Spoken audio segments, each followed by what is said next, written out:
Hello and welcome to Atheist Torah Study.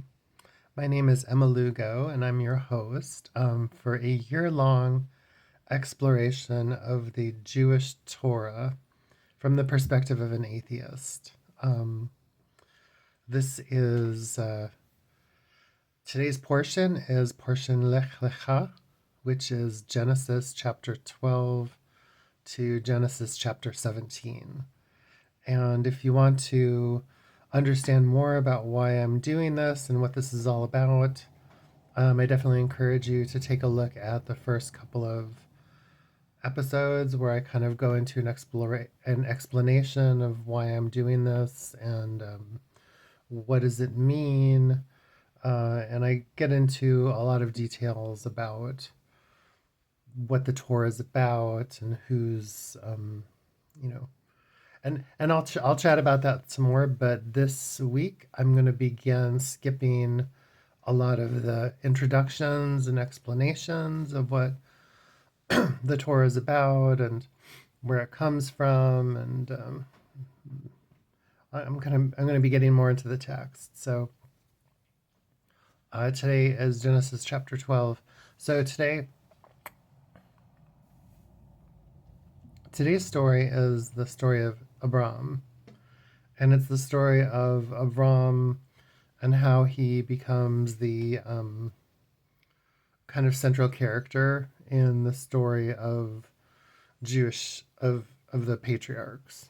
So Avram is it's just a story, it's just a story about a person, and it's so Richard Friedman, who's one of the commentators I go to quite often, calls this part of the Torah the first novel. So I don't know if I don't know if it is the first novel or not. It's not a very good novel, but it is a novel nonetheless. It's a novel. So Richard Friedman calls this a novel. It's the story of the patriarchs of the Bible. So there's like three men in a row, and the Bible names them. There's these three men in a row, and it names them, Abraham, Isaac, and Jacob. And these three men are sort of like the founders of the story. I've heard lots of comments over the years on where these stories come from. One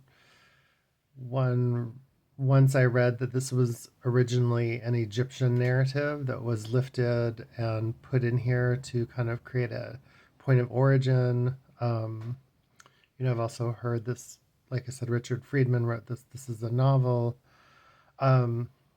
One story I heard this last week that really fascinated me, and I can't remember if I mentioned it last week or not, but it's this Achaemenid Empire scholar. The Achaemenid Empire was, and I learned all of this. This is all new to me. I didn't even know what this was, but the Achaemenid Empire is the empire around the time of Cyrus the Great. And there's people who specifically study that point in, ancient history of the Middle East. And his theory, which is really fascinating, I think he's an Egyptian scholar.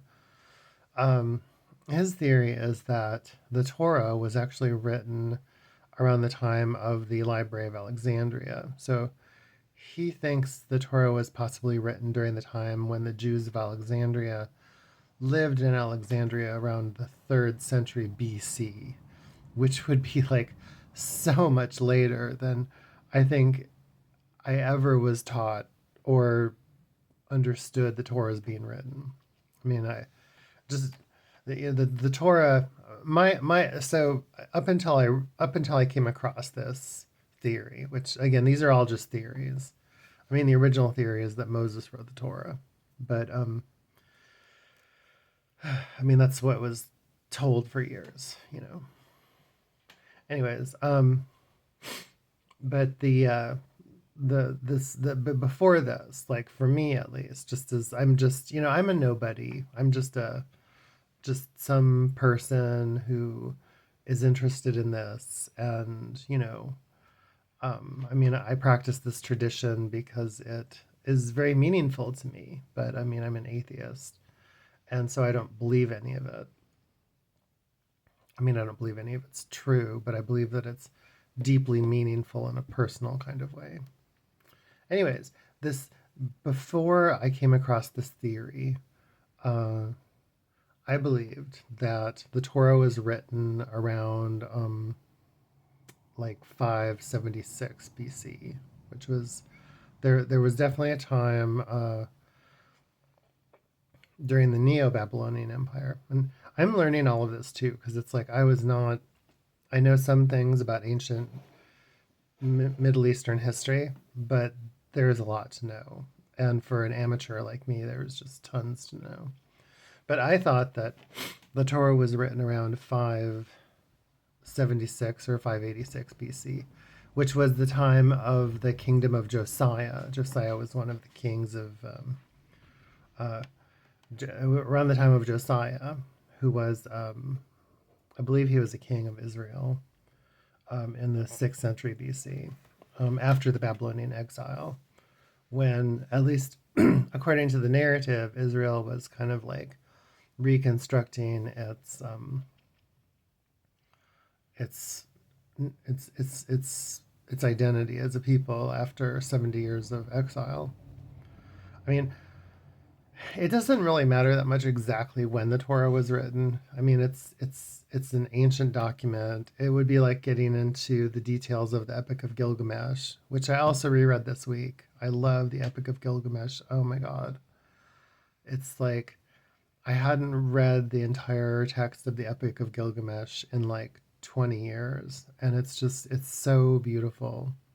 It's so beautiful because part of what's so beautiful, and this is true of the Torah too, is that when they were writing these documents, they didn't have the same kind of established rules of grammar that we have now. They didn't have they were inventing a lot of things about writing. I mean not a lot of things, but this was a new tech. It's not a new technology, but the ways in which you can use writing were beginning to evolve, because there's certain things you can only do if you have a highly literate, highly educated society, which we have now. So now you can take language and do so much more with it. But at a time when language was relatively, I mean, it was very, very rare for people to even have access to written language. I mean, everybody had access to storytelling, and there were definitely ways of doing storytelling. But when it comes to the formal rules of how you actually write a story out that is preserved, there wasn't necessarily the kind of rules that we have now. And the Epic of Gilgamesh it goes way back. And that's like, I mean, that's the Epic of Gilgamesh is much, much more ancient than the Torah. But I mean, there's fragments of the Torah that we think are much older than at the time that this theory says the Torah was redacted and compiled. And it's an interesting theory. Basically, the theory is that, and this Achaemenid scholar says that, he finds no evidence of anything that even resembles the Torah before the end of the 4th century BC, which is like right around the year 300. If that's true, it would be so interesting because it would represent this period in human existence where there was suddenly this flourishing of these religious narratives, specifically around the traditions that dominate the West now, which is really Judaism and Christianity, because they both kind of emerged. I mean, for this to have been written in 300, like, it just really, I mean, it would really shock me if that was true. I mean, and I don't, but there it's very compelling. So what's compelling about the theory is that, according to this scholar, I mean, a lot of this is just speculation, but at the same time, scholars of ancient texts, I mean, I'm going to listen to what they have to say just because I think what they're saying might be really interesting. So this scholar thinks that what was happening was that the Jews of Alexandria, who were deeply involved in the institutional culture of the Library of Alexandria, which was kind of like it was kind of like the world's first college campus. I mean, it was a place where people actually did research. They read stories from other cultures. There was this vibrant, interactive engagement that he theorizes was going on in Alexandria, and that the Jews of Alexandria saw this as an opportunity to create something new. I mean, they saw other traditions at the time, including the Greeks, compiling their stories and compiling them in a way which was kind of new. And the Jews of Alexandria maybe saw this as a way to compile, this collection that had accreted over time with, the writings of the Levitical laws and maybe some of the, not everything here was written yet in the Torah, but basically to put together a book that kind of explained what does it actually mean to be a Jew, and putting that within the context of a story. I mean, probably just thinking this is a really good opportunity. I don't know. I'm going off track now. I'm starting to speculate. So let me get back to the actual story itself, the Torah. Anyways, I thought that was a really fascinating theory. So today we're going to be going and reading Lech Lecha, which is chapters 12 through 17 of the book of Genesis. And I'm going to start at the beginning of the Parsha, which is just a little bit before chapter 12, and it tells the origin of the story of Abraham, of Abram. He's still Abram right now. And then we're going to jump ahead to chapter 16, which is where Jews are right now in the triennial cycle. And what I'm going to do a little bit differently this time is I'm going to read a lot more text, and I'll provide commentary from my perspective as an atheist and from what I know as we're going. So what I'm going to try to do is kind of bring in how I understand the world as an atheist and different sources that I've read, just scholarship and my own personal subjective thoughts and some things that I've learned in Jewish tradition as I discuss this story. So, and I'll try to relate it in a way that makes sense to me as an atheist. So first we'll do the blessings for Torah study. Baruch atah Adonai Eloheinu melech haolam asher kishanu b'mitzvotah v'tzivanu la'asok v'rei Torah. And that just means that we're blessing this opportunity to read the Torah.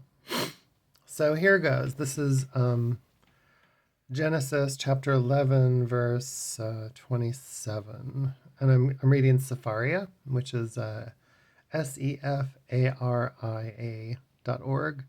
And it's a great place to do online learning for if you're interested in digital learning of Jewish sacred texts. Now, this is the line of Terah.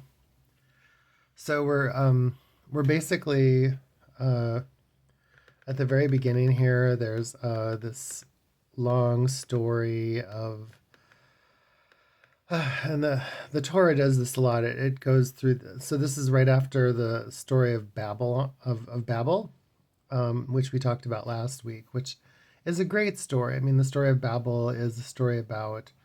It's a way to try to explain how language became so diverse.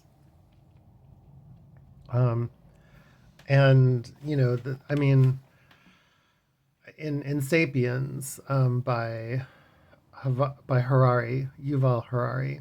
Yuval Harari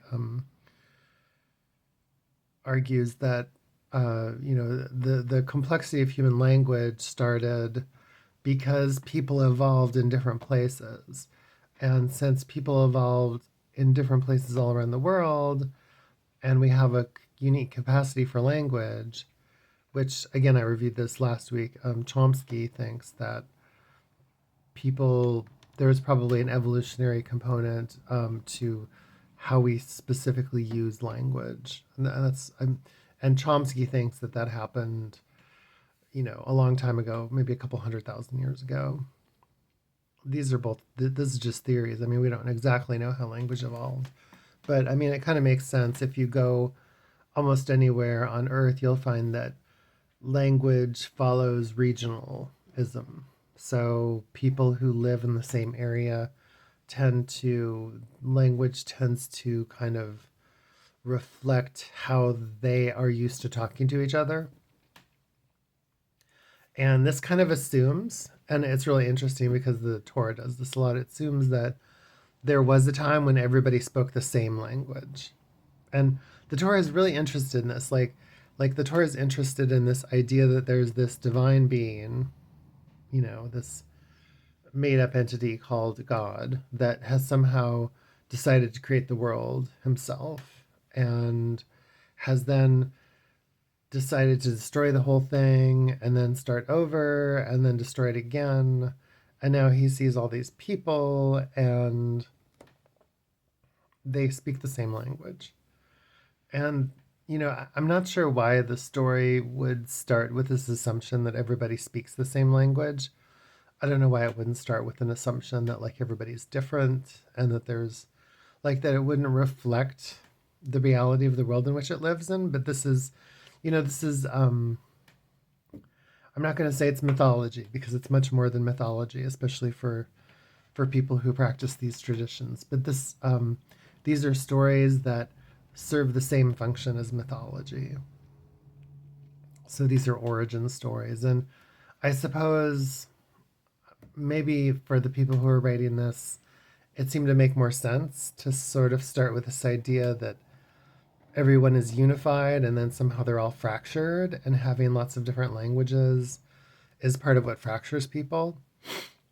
And here I'm going to cross over. This is something I do a lot in this Torah study. I'm going to cross over between what something says and what it conceptually reflects. And what it conceptually reflects is something that I totally just see myself. Like, to me, it's something obvious. And it's something that people would I think people would normally just see from the perspective of an analogy. They would just normally just see that. So, I mean, what's obvious, what I see is there's this deep-seated need in human culture to try to make everything one. To try it so it's so much simpler. And this happens to us. We're a product of colonization. I mean, I'm sitting here in the Pacific Northwest in a house speaking the English language, using dollar bills, protected by a United States military. And, I live in a land that was stolen from people who spoke many different languages and actually had many different nations who all lived in the same place here. And in order to get here to where I am, there had to be generations before me who came across this vastly populated land filled with lots of different nations of people, and each successive wave had to steal the land that belonged to the people through broken treaties, and had to steal that land and occupy it and hold it. And then it had to, in order for this country to function, all of these people were forced to speak the same language, forced to practice the same religion, or they came over here with religions that had already been imposed on them in Western Europe for so long that they all had the same religion. So there's this deep need, there's this really deep tendency in, in human cultures to try to impose some kind of uniformity. Excuse me just a minute. Hi, I'm back. So there's this tendency in Western, no, there's this tendency in human cultures to try to impose some kind of uniformity on the population. It makes it easier to rule the people. It makes it easier for them to interact with each other. It makes it easier to engage in commerce. It's easier to recruit. I mean, there's so many things about in the story, and and we'll come to it throughout the Torah about making people uniform. And of course, this is very old. This is like this need to impose. I mean, this need to impose uniformity on a population probably evolves out of the advent of agriculture, like when people became settled and they began to cultivate crops. This a lot of this had already been worked out 4,000 years before the Torah was written, around the time of Mesopotamia. We know that the first cities that arose in the Middle East arose in places between the Tigris and the Euphrates River, and that these cities were some of the first cities, not the only ones, but they were some of the first cities on Earth. And human beings didn't have a blueprint for how to build a civilization.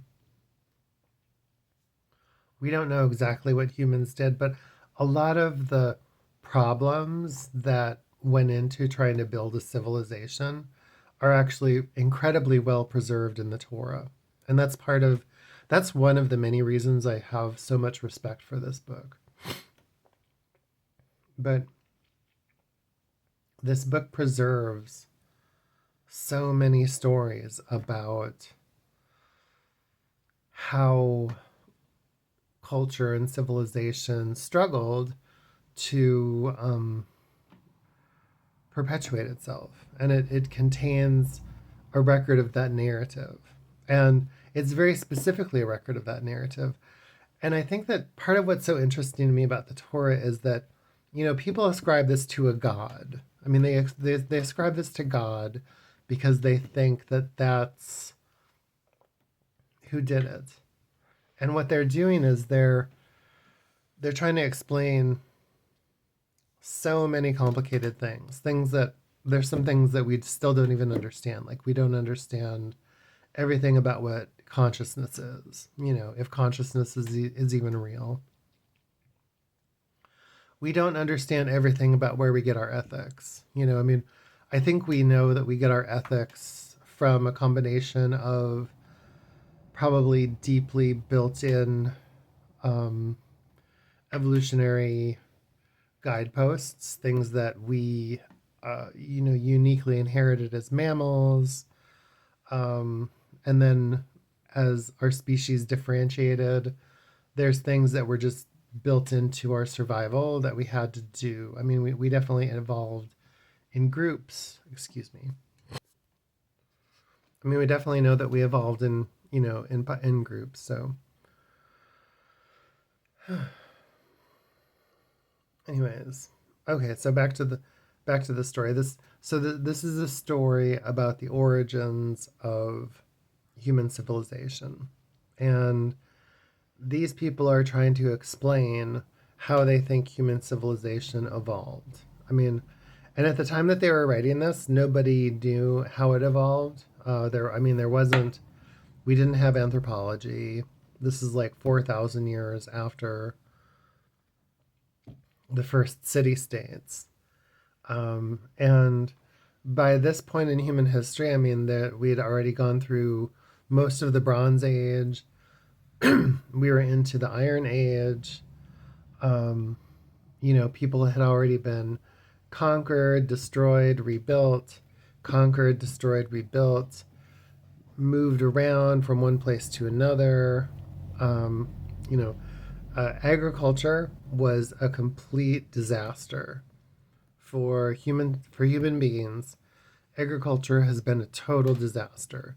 It's made people's lives absolutely miserable. It's led to the creation of several empires. The Torah doesn't even talk about those empires, but it hints at them because it knows that these things existed. I mean, by the time we get to the writing of the Torah, we've already been through the Assyrian Empire. We've already been through the Neo-Babylonian. We've been through the what was the one? This was it the Assyrian. There's been several empires. The Egypt has been around for a long time, and this is just this little part of the earth these people know about. They know nothing about what's going on over in Mesoamerica, nothing about what's happening in China, nothing about what's happening even just like 1,000 miles away. This is just this little part of the earth. But even in this little part of the earth, there's like so much going on.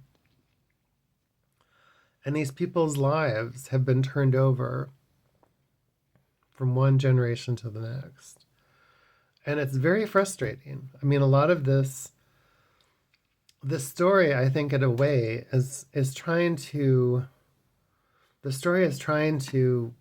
come to terms with the disaster of agriculture and the disaster of civilization, because people don't yet know how to live. Obviously, we still don't know how to live, but they're trying to learn how to do it.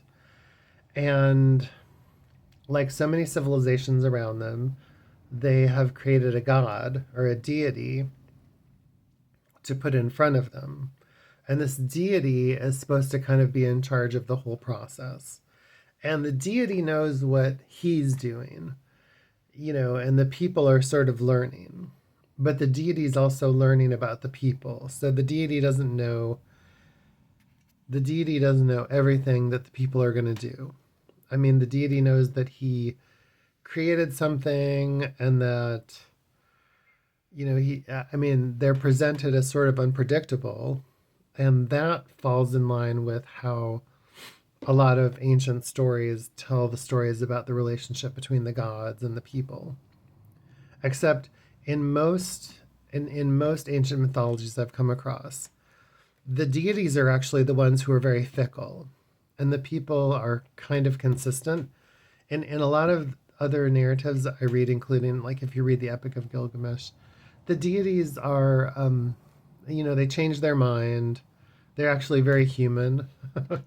And then the people, it's not that the people aren't human. The people they're just not that important. I mean, the deities are really the important ones in a lot of these stories.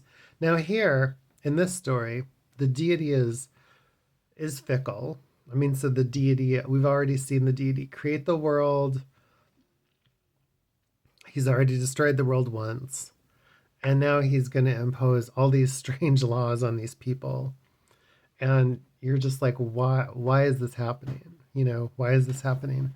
And, it's these people are trying to make sense of the world, and they don't have any information. I mean, they see what's going on around them. They are reacting to it emotionally, although we don't even know what they're reacting to. We don't know. We can step into the text and we can imagine that we understand the world from the perspective, let's say even that the Torah was written in the year 300 BC. I mean, if it was written in 300 BC, I mean, we know that it was informed from going way back. I mean, we know that it was informed because there's mentions in here of traditions that go way back. So, I mean, we know that the Torah, no matter what, I mean, we don't know what people in 2,300 years ago or 3,000 years ago or 6,000 years ago were thinking. We don't really know what their idea of consciousness was. We don't know what their assumptions were. We don't know what their brains were like. We don't know how their brains were wired.